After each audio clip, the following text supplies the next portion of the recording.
Hello everyone, it's Tracy Lewin. And Peter Murray. Hi, Tracy. How are you? Excellent, thanks Peter. And what flag is this? I don't know. This looks like the rainbow flag. It is indeed. We're on our trip around the world again. We've had a little bit of a break and now we're speeding up. And this week we're in South Africa. Are we going around the Cape of Good Hope or the Cape of Storms? Which one?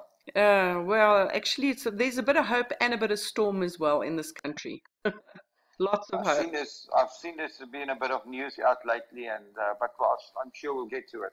Yes, we certainly will. So let's have a look at South Africa. It's known as the Rainbow Nation, and current population is 55 million people. And actually, a point you made earlier, what about all the illegal immigrants? Well, they're not in that number. Yeah, we need to build a wall. We need to get Donald Trump to build us a wall. Yeah, well, let's see how he goes with that wall. It'll be interesting. But anyway, 63.6% of the population is urban, and the median age in South Africa is 25 years and 9 months. So very, very young. Very, very young. And unfortunately has a very high unemployment rate of 26.6%. This is a huge problem in South Africa. I wonder how many of those unemployment figures are under the young population. I think it's much higher. Yes. So yeah, it's really not a good sign at all. But what's actually happened? South Africa was the largest economy in Africa, and then about a year ago, Nigeria took over. But now the interesting thing is that Nigeria has fallen into recession, and South Africa's number one again. Well, the one thing that knocked the South African economy really is the downturn in China and drop in commodity prices. Yes, because they're rich in natural resources, leading producer of platinum, gold, chromium, and iron. So really amazing natural resources here in South Africa. It's been always been the savior of the South African economy is resources. Yes, and actually Africa is very rich. Africa is very rich in natural resources. Mhm. So from 2002 to 2008, South Africa grew at an average of 4.5% year on year, and the fastest expansion was since the establishment of the democracy in 1994. In recent years, the government has failed to address structural problems, such as the widening gap between the rich and the poor, low-skilled labor force, high unemployment rate, deteriorating infrastructure, high corruption, and crime rates. So, since 2008, growth has been very sluggish and actually below African average. Well, I think the main thing in the infrastructure that was in the news the most was the electricity problems. Yes, we had terrible electricity problems, in the last year or so, and Is that now past, Tracy, or is it it's still happening? it seems to be, but now we also have water issues. So, and it's one thing. If it's not one thing, it's the other. So it seems that electricity is okay for now, um, and they've just come through winter. I wasn't here in South Africa for winter, so I'm not sure if there was any load shedding. But it was definitely happened last year and the year before. So hopefully they've resolved some of that. But I think that's still a long-term thing, It's not going to be resolved overnight, and it could rear its head again. That will be interesting to see what the effect of that will be because, once your infrastructure starts going, it's a huge cost to get that fixed again. Correct. And confidence levels are very, very low. And inflation has actually moved above the Reserve Bank target. Here are two graphs that you can see how low it's gone in terms of confidence, right down over here. I see the confidence is the lowest it's been since 2009. Wow. Yeah, 2009. And there's a lot of turmoil in South Africa, political, financial, and today actually, Finance Minister Pravin Gordhan received a summons on fraud charges. So within minutes, the rand had plunged 3%. Yeah, I think this has been a looming problem, and it just creates uncertainty for business, and also uncertainty in the feasibility of the South African government. Mm. Well, you know, there has been some change because there were recent elections, and the ANC lost a couple of metros to the opposition DA. So yeah, you know, the people are starting to talk. Mhm. Lots of unrest at universities in the last while, and that is an ongoing story. I've seen that in the news. Why are there so much unrest at universities? Well, the problem was about the fees. They wanted the fees to fall because the fees are quite astronomical. However, you know, it just seems that the government's also not coming to the party, and even though they are protesting at the universities, trashing the universities as well, um, you know, a lot of assistance could come from the government, and it's actually not happening. So that is very much a story that's not been put to bed. I mean, universities are not open at the moment. Lectures have been suspended. So, and this is countrywide. So it's a very, very worrying situation for young people. Hmm. Now we're coming up to December, and there's been a lot of talk about the junk status. Can you tell us a little bit about junk status? What does it mean for? Well, a few months ago, South Africa was on the verge of the downgrade by the international rating agencies. This is the rating of the South African government bonds. And at the moment, these bonds are just one notch above junk status. Hmm. And one of the people that were given as a stabilizing factor was that finance minister that was just now being arrested. So that's going to really create a lot of problems. I think this is one of the reasons why the rand are plunging, because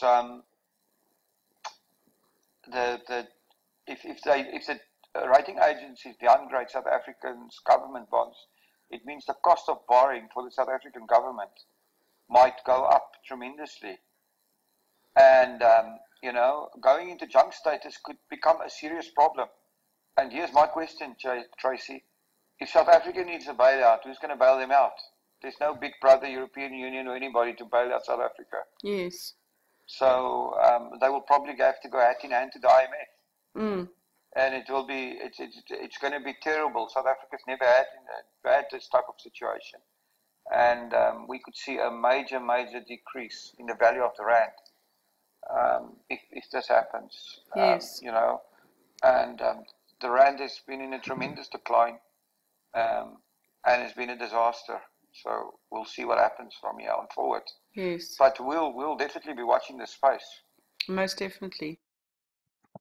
I think also, just to put in our commercial at this time, Tracy, if people are watching this and you want more information, leave us a comment on our Facebook page. And also, please, guys, follow us on Facebook, subscribe to our YouTube channel. This is all free. And we'll try to get as much information out there as possible. This is our service to the community. Absolutely. And let's talk about South Africa and the digital economy. You know, there's been quite a lot of mainstream media reporting of late, and it's actually happening all over the world. So that is you know, in terms of, you know, getting the news out there, you know, all about Bitcoin, cryptocurrency, and the exciting world that we're living in. Of course, it's in the mainstream. We're reporting on it all the time. Yes. Well, I'm talking about beside us, Peter. So carte blanche, News 24, Finance 24, and the other thing is it's really is a growing cryptocurrency market. There's a lot of excitement about cryptocurrency in South Africa. Very, very active Bitcoin purchasing going on. There's also a very active networking site as well. There's a lot of these network marketing mining contracts that are up for sale, gifting schemes, and if we could just put out a warning there, if you are not certain, rather just you know, stay away from these, because in actual fact, buying contracts and doing gifting schemes is not necessarily the way you're going to grow your wealth. Sometimes it's really just buying your Bitcoin and hanging on to it.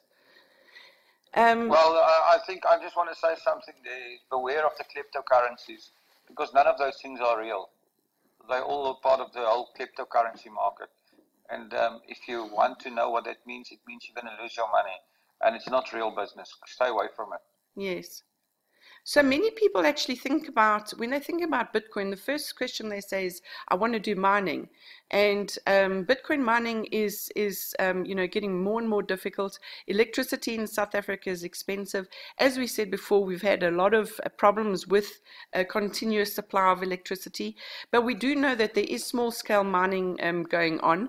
There are hobbyists that actually do mining, but some of them actually don't do Bitcoin mining. But what they do is they mine alternative coins, and then they sell it for Bitcoin. So that's there was a huge discussion on Bitcoin mining at the blockchain storm.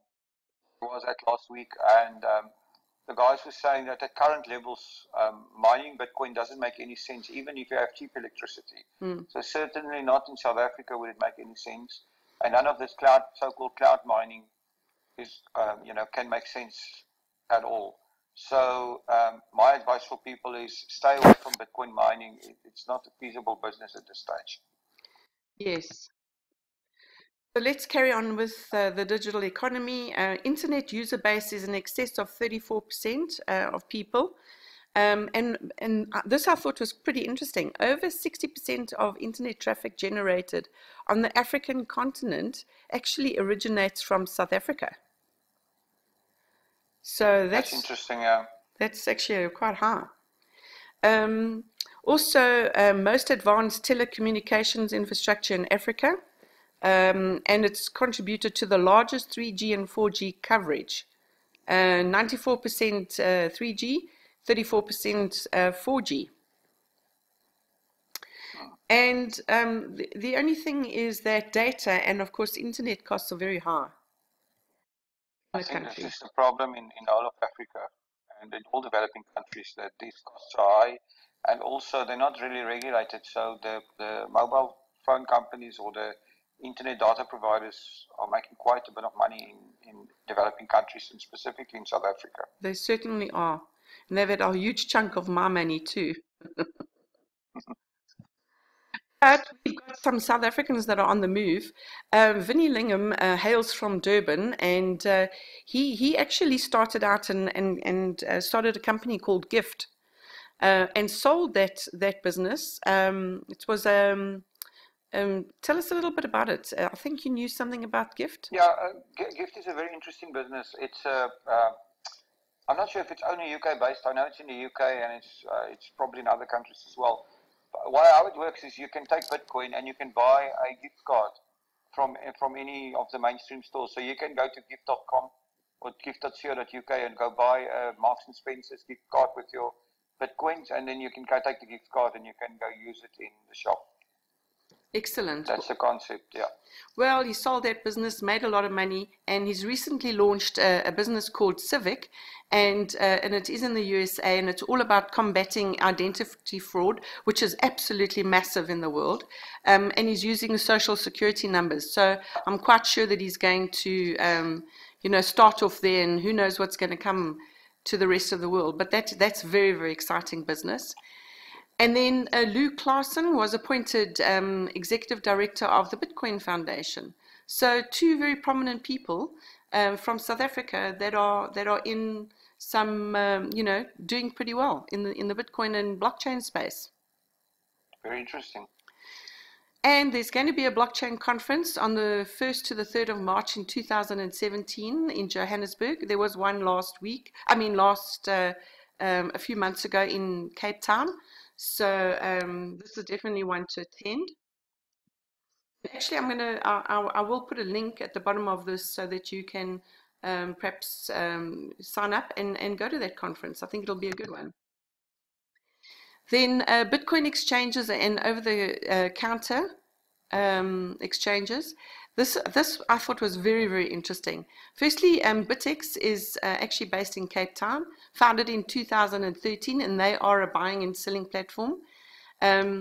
Singapore based, but they also are in various other African countries, Nigeria, I know, for one, Uganda as well. And then this was amazing. Local Bitcoins, which is an over-the-counter platform, and it connects buyers and sellers.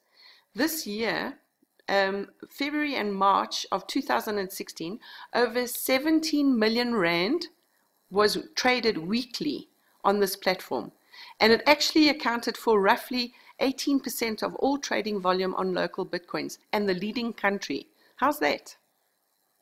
That's very interesting. So it means a lot of South Africans are actually buying and selling Bitcoin. A tremendous amount. And, like I said earlier, some of this Bitcoin is going into schemes and, that type of thing. But there's also investors too. So, it's across the board.